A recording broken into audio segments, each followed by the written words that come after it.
Hi, I'm Bob. I'm an alcoholic. I've been through this process as it's laid out in the Big Book of Alcoholics Anonymous with the help of a Big Book Step Study sponsor, a higher power I choose to call God, and I've done my amends. I work steps 10, 11, and 12 on a daily basis. Step 5, a little bit about myself. I grew up in Dorchester. I was born in Dorchester. I moved out of there when I was about 8 years old. I moved out to the suburbs. Picked up my first drink probably when I was, that legal age of Alcoholics Anonymous, probably 12 or 13. And, I started drinking in the woods. I don't know if anybody else ever drank in the woods before. And, the real first good drunk I had that I chased right till the end was my cousin Billy in Dorchester. He had a choice of going to jail or going in the service. And we filled up the bathtub with Schlitz beer. I don't know if they make Schlitz beer anymore. And we got hammered. And I just chased that feeling right till the end. This is the kind of the family I grew up in. I remember that as time goes on, when you get sober, you look at when you want to figure out when you became an alcoholic, when you crossed the line. And, when you first get sober, you think you crossed the line about 6 months before you got to AA. And as you look at your life, you realize that you have these behaviors and these actions that you've had all your life. And the kind of family I had, when I think of that first party is, the family was all saying, what a patriot Billy is. He's joining the service. He's what an American. And he had a choice of going to jail. That was the choice, jail or go in the service. And, the family looked at it as he made this, patriotic decision, And so anyway, life just progressed on. I bounced in and out of Alcoholics Anonymous. I thank God for the guys who said, keep coming, welcome. I really enjoyed Big Book Step Study, but if this was the first meeting I came to, I'd still be drinking. This was not, if somebody said to me, you're going to need to write down all your character defects, you're going to need to read them to somebody else, and then you're going to have to go make amends to everybody you screwed over. Yeah, okay. Yeah, I want to join this place. I want to join this. I remember saying to my sponsor, at the time, Paul's my sponsor now. My first sponsor, this guy Crazy Joe, he passed away with cancer, and Joe was a sergeant of arms in a well-known motorcycle organization. He'd done over 10 years in federal prison and automatic weapons and the RICO and all that. And he was clean and sober. And he helped me get clean and sober, and he was very, very involved in the 12 steps. I did the 12 steps as it's laid out in the Big Book when I first got sober. I got involved in Big Book because Paul asked me to. I was very happy at the time. I didn't have all these things going on in my head, but I'm glad I did it. I enjoyed it, and I enjoyed Big Book Step Study. But I remember saying to Joe, I don't have any character defects. And he said to me, you're a defect looking for character. I always remember that, And so I did it the way it's laid out here, and I did it with Paul, and you do your your resentments and your sex and your fear, and you write those down, and I hear people, and I'm a live and let live guy. I'm a live and let live guy. If it's taken you 12 years to write your 4th step, have at it. Have at it. That was not me. That was not me. I wanted a clean house. I wanted to get that baggage off my back. You know, it tells us that we can look the world in the eye. That's what I wanted to be able to do. I wanted to be able to be the person that I wanted to be, the person I was raised to be. And through this process, it allows me to change the person I brought in here. It tells me that if I don't do this, the chances are highly probable that I will drink again. That I will drink again. And for me to drink is to die and to ruin everyone else's life around me. First, the people with the same last name as mine. They're the ones who get the collateral damage the worst, the fastest, and first. And I had to change the person I brought in here. And this process allows me to do that. You know, so it tells me in here too, you know, that I can read my fifth step to whoever I would like to read it to. I would suggest that if you're doing it with your Big Book Step Study sponsor, you read it to them. But it tells me I could pick a family member. What, are you kidding me? Hey, honey, I'd like to read you my fourth step. That will really help out my marriage. You know, in the end of my drinking, my wife was divorcing me. I had 2 kids. She said, get out of the house. I want a divorce. I said, you can't throw me out of the house. I own the house. Police come, they drag you away. I guess you can. And I went where every tough guy goes, mom and dad's basement, to get clean and sober. Can I stay here? If you don't drink, oh, I won't. 2 weeks later, get out. You know? So, you know, I needed to humble myself. You know, there's this thought process when we're going through this is that I've already written it down. Why do I need to read it to somebody else? Why do I need to read it to somebody else? Hey, I can just, you know, I've heard this. I could just go to the confessional and make a confession. What it does is it humbles me. It hears it come out of my mouth. It hears it out loud. When I get on my knees in the morning, I say, I am an alcoholic. I say it out loud. And please keep me away from a drink and a mind-altering substance. I hear myself say that every morning. Why? Because I don't want to go back to the hellhole. And I do it because someone else told me about doing it. I didn't come up with it. Anything I do in this program is because somebody else told me to do it. It was said to me, you're standing in the middle of a minefield, and we took these 12 steps to walk out of the minefield.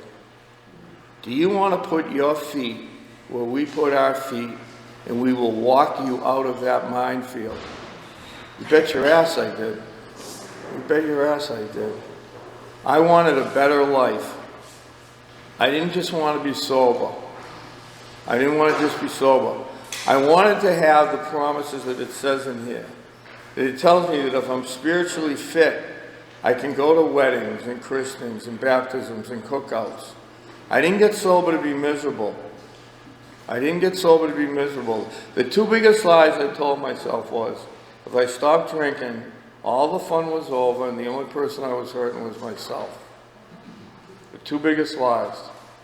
And through this process of identifying my character defects so that I can try not to repeat them, it tells me that I'm not going to be as clean as a pure driven snow or whatever it says, right? But in the morning I ask God, please remove my character defects, my selfishness, my self-centeredness, my fear, and my dishonesty. Because I get a daily reprieve on those, contingent on how spiritually fit I am. Because if you keep poking me during the day, you're going to find the asshole button. And I don't want to come out the side of my neck. I don't like that. I don't like that emotional hangover. And I remember Joe used to say to me, you got to make it right away. It's better to eat fresh crow than old crow. And it's the truth.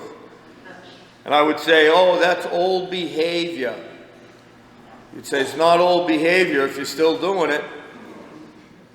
All those little things. All those little things. By doing this process, in reading it, we realize that we can move people, places, things in our sex inventory, fears. We can move them all around. It's the same thing. It's the same thing. And we're not different. We're not unique. We're not different and we're not unique. You know, I realized that everything for this alcoholic was fear-based. Everything resulted around fear, which I didn't think I was afraid of anything. OPOs, other people's opinions. Was I not going to get what I wanted? Was somebody going to get something that I had? Fears. I need a better position in the company. Hey, you got promoted. Jesus, I hope I can do it. You know, the yin and the yang. Looking at my part in something. What a gift. What a gift. You know, today I'm married 34 years to that girl that I love dearly. I love my children and my wife more than anything in the world. Anything. Anything. I would have laid my life down for them. And I could not stop drinking for them. I could not stop drinking for them. Alcoholics Anonymous is the only thing that worked.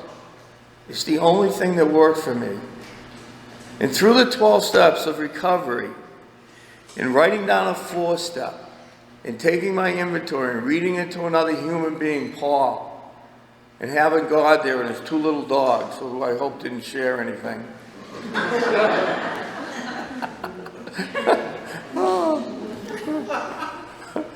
I have him sign something that Paul read. That I was able to then move to the next steps that you'll be discussing next week that allow me to be able to change the person I brought in here. To change. This is laying the foundation, the groundwork. And I have to say that when, you know, you go back and you take the book down or you grab it from wherever it is and you sit there with an hour with yourself, and everybody's experience is different. Everyone's experience is different. For this alcoholic, that is the closest I ever felt to God in my entire life. My entire life. I felt like someone had taken a Greyhound bus off my back.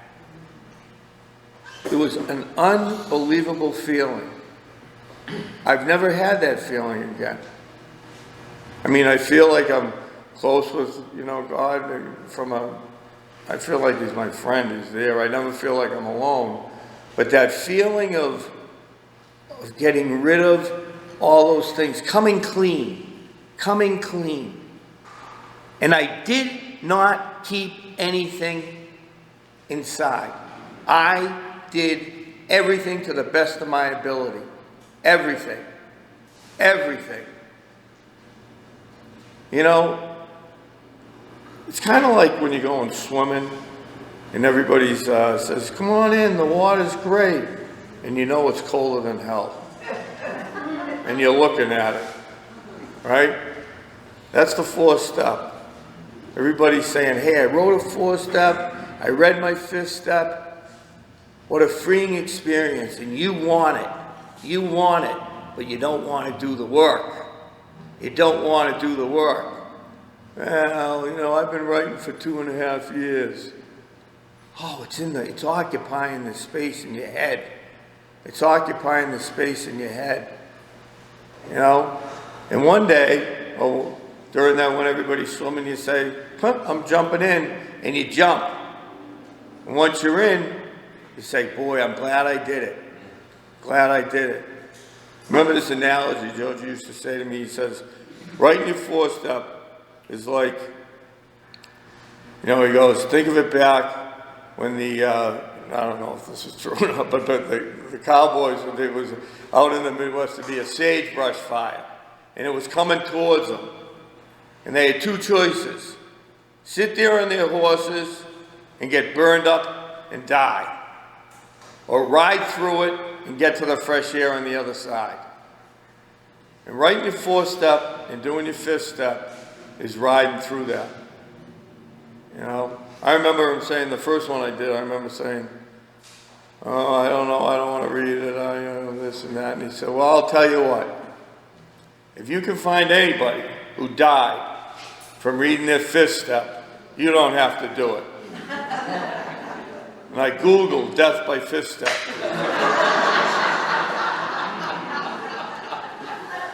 I'll tell you what, nobody's ever died from doing their fifth step, but people have certainly died from not doing their fifth step. That's the reality. And that's what the program has to offer us. These unmerited gifts, things that we can't buy and we can't sell.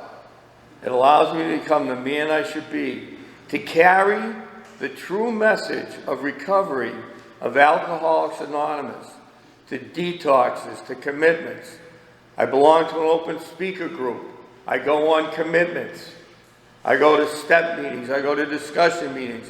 I go to everything that Alcoholics Anonymous has to offer. I want it all. I don't know if it's getting down on my knees in the morning.